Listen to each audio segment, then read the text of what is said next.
who were men of letters. Was Merlin a man of letters? Was Einstein a man of letters? The men of letters are the beholders of all that which is important when it comes to the world of the supernatural.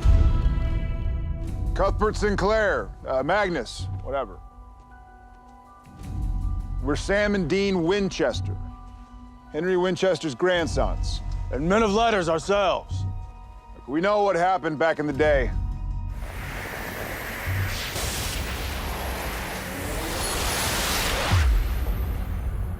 I think the Men of Letters are a really fun way to open up our world and allow it to sort of grow. I mean, I remember when it was originally pitched, it was one of those ideas, as soon as you hear it, when Adam and Andrew were talking about it, I was like, that's years of story right there. That's acres and acres of story country that we can plant so many seeds in.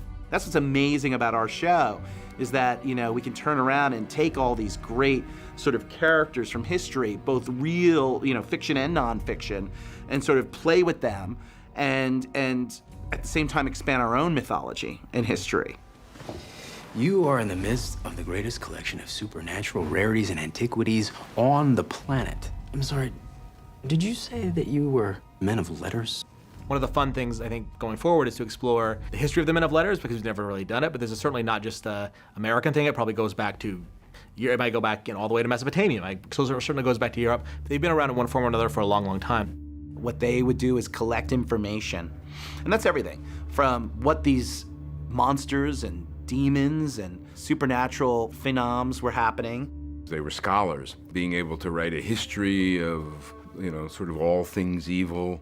They would pass information on to hunters occasionally, but they didn't feel that their place was to necessarily fight evil, but more record it. I have tried cutting off her head, burning her, dousing her with holy water. All she did was laugh. I'm here as a last resort. I was hoping you stiffs have a way to kill someone from Oz. Well, of course we do. We have to. This place is the last true beacon of light. All right, just open your damn books already. All right, Jenkins. That's good work. They really steep themselves in research and lore and spell work and try to understand a supernatural presence that very few individuals on Earth understood. It's a much different dynamic. It's a little bit more highbrow, PBS, elbow patch, upstairs, downstairs kind of a vibe to it. In the pecking order, at least from the Men of Letters perspective, they were up here, and then it was like, oh, we have some dirty work that needs to be done. Let's go call some dirty hunters. Well, we are legacies, but actually, we're hunters. Hunters? With the key to the kingdom, the boys must be spinning in their graves. Damn snobs. They would call in the heavies, as it were, the muscle, to actually do the dispatching or the capturing of the monsters. In some ways, they found that sort of brute strength work just beneath them. They would rather have that monster delivered to them in a cage so they could study it and do tests. That's not the password. There's protocol here, young lady. But the actual grunt work of killing and trapping... We have a guest. Damn hunter. They left that to the goons, as it were. That's the hunters. Holy buckets. It's really you. Which one of you geniuses is gonna help me kill the Wicked Witch? I think what makes that a lot of fun is that when the professors, a la Henry and Josie... We're here from the Office of the Inquisition. ...find themselves out in the field doing field work, that creates some really dangerous and exciting situations for them, I think. Why are we out in the field? It's called learning on the job, and you know damn well this is the last assignment before we are full members. Henry Winchester and Josie Sands were both pledges, as it were, of the Men of Letters. Josie, no one told me this initiation was a formal affair. Wow, someone had to class up the joint, right, Henry?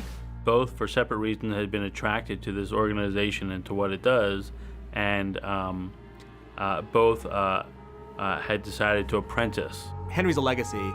Josie was more of self-made. She worked her way in there. She worked hard to be there, not only because she's a woman, but because she's probably a little bit of an outsider. So I think that's kind of where they're coming from, and it informs how they go forward in terms of, like, Henry's all about the cause, he's all about the family, he's, again, all about family. Josie is a little bit more of a loose cannon. They came here in 1958. Men of Letters? Later, I learned that the man's name was Henry. Henry Winchester. Never got last name. Okay, and the woman? Josie. They were a lovely couple. The idea we had was that she was really a groundbreaker. She's sort of the Gloria Steinem of the Men of Letters. You know, it was really a boys' club, which she had sort of broken down the door to. We find out subsequently that they're very sort of aware of the sexist nature of these guys, and that the role of women in a strongly male society is not an easy one. Were there other women before Josie? Possibly. You know, but if they were, it's, you know, Joan of Arc and, you know, people through history, and maybe they didn't play as big a part, or it was very kept quiet. Josie's a woman in her time who isn't interested in the glass ceiling. I think with Josie, it's a bit more of a tragic tale, unfortunately. I don't know if she really necessarily, you know, saw what the domino effect was going to be of the decision that she made. She was just trying to protect Henry. A woman amongst the men of letters? Yes. Well, ain't that a blast? Suddenly, she's making a very similar sacrifice to the sacrifice a lot of Winchesters have made, where when it comes down to it, someone you care about, you're willing to give everything for. You love him. He loves you too, you know, like a sister.